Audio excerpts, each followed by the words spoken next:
अब मेरे पाकिस्तानियों, आपने देखा कि जो पीपल पार्टी के रहनुमा नदीम अफजल चंद, उनकी भी बात आपने सुन ली कि कोई भी किसी पार्टी का लीडर, रहनुमा, सदर, वजीर आजम, वजीर आला उतनी देर तक जेल के अंदर नहीं जाता जब तक आलमी ताकतें उसको जेल के अंदर ना भेजे।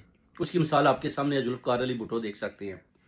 आलमी ताकतों ने उसको अंदर करवाया और उसको भी उन्होंने शहीद करवाया। उसके बाद बेनजीर भुट्टो का भी आप देख सकते हैं, रानी शहीद का, उसको भी मरवा दिया गया। उसके बाद इससे पहले भी काफी हैं लोग जो इसी तरह सियासत में मारे गए, सियासत के रास्ते में मारे गए। और इसके बाद खान साहब का भी देख लेंगे, ये आलमी ताकतों ने अंदर करवाया। आलमी ताकतों में अब कौन कौन है वो आप देख सकते हैं सामने, कि कोई भी सियासी लीडर, सदर, प्रेसिडेंट आलमी ताकतों की वजह से ही अंदर जाता है।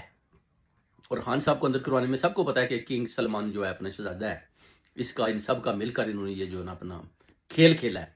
खान साहब को अंदर किया हुआ है, केसेस पर केसेस बना दिए गए, डॉलरों के चक्कर में हुकूमत बिक गई, जर्नैल बिक गए और खान साहब को बंद कर दिया गया। पहले अवाम का टेम्परेचर चेक किया गया, जब देखा कि अवाम तो अब ठंडी पड़ गया, फिर खान साहब की लीडरशिप के ऊपर जुल्म ढाए गए। जब खान साहब की लीडरशिप भी आहिस्ता आहिस्ता मुल्क से बाहर फरार होना शुरू होगी, तो फिर उन्होंने देखा कि खान साहब की लीडरशिप कमजोर है।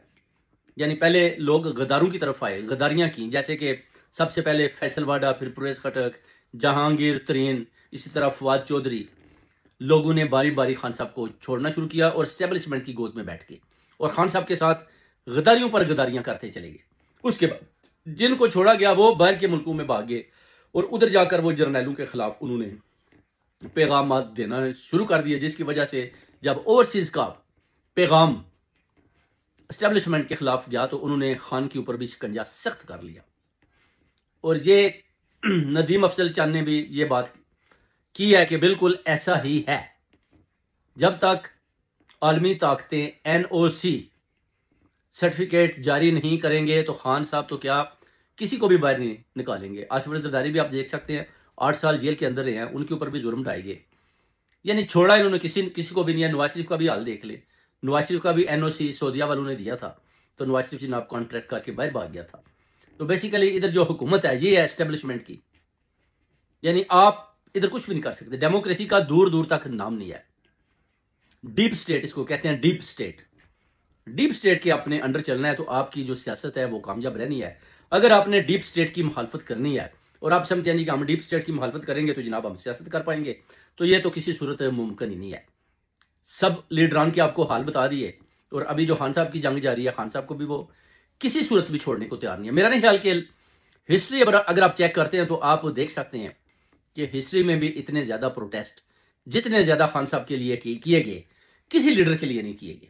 पीपल पार्टीज ले लें, PMLN ले लें, इतने बड़े बड़े प्रोटेस्ट, इतने कामयाब प्रोटेस्ट, और खान साहब के एक इशारे पर अवाम बाहर आई।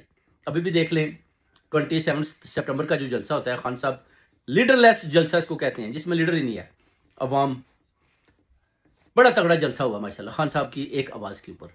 और इधर भी आप देख सकते हैं कि मगरबी दुनिया में भी लोगों ने भरपूर साथ दिया और अभी भी खान साहब का साथ दे रहे हैं।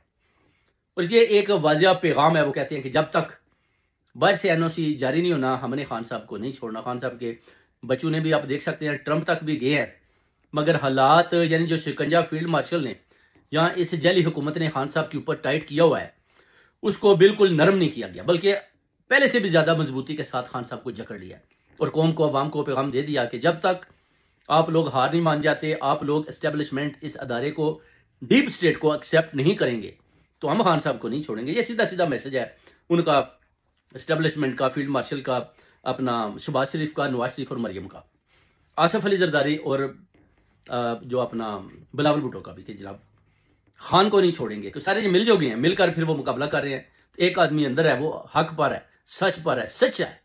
खान साहब कहते हो मैं सच्चा हूं, मैं सच के साथ खड़ा हूं, मैं डरता नहीं हूं।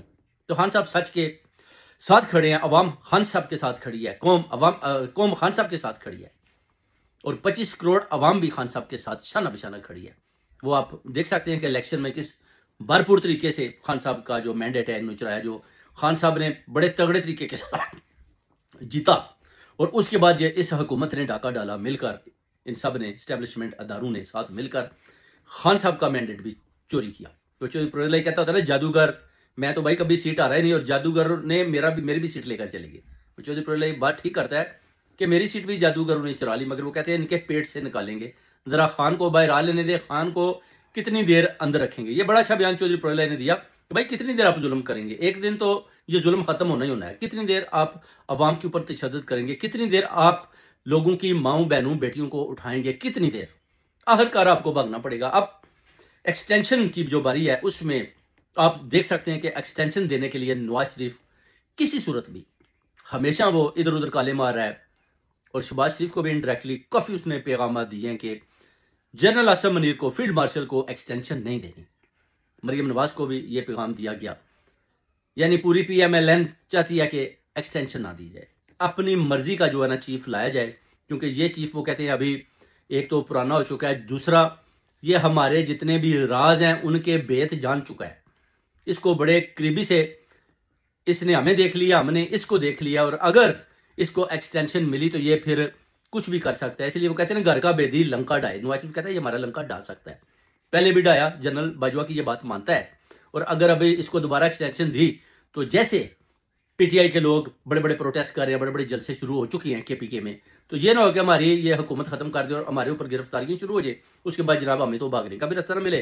तो हम क्या करते हैं कि हम नया चीफ लाते हैं जो फ्रेश होगा और वो हमारी ताबेदारी करेगा, और जैसे इसने हमारी ताबेदारी की और ये फील्ड मार्शल बना, उसी तरह नया चीफ आएगा, वो कम से कम हमारी बात मानेगा और हम खान को किसी ना किसी तरीके ठिकाने लगाने में कामयाब हो जाएंगे। तो ये अभी सूरत जारी है मेरे पाकिस्तानियों, जिस पर बड़ा गौर हो रहा है, और इंशाल्लाह ताला मुकाबला जारी है। पहले तो खान साहब का मुकाबला था सिर्फ इन चोरों और डाकुओं के साथ, अब खान साहब का मुकाबला है आलमी ताकतों के साथ भी, जिनके बलबूसे पर इन्होंने खान साहब को अंदर किया हुआ है। तो उनसे अब जान छुड़वानी है, किसी तरीके से इनडायरेक्टली डायरेक्टली उनको अप्रोच करनी है, उनको मैसेजेस देनी है कि आप पीछे हट जाए, खान साहब को बाहर निकलने दें और हमारी इन चोरों डाकुओं और जेली हुकूमत से हमारी जान छुड़वाएं।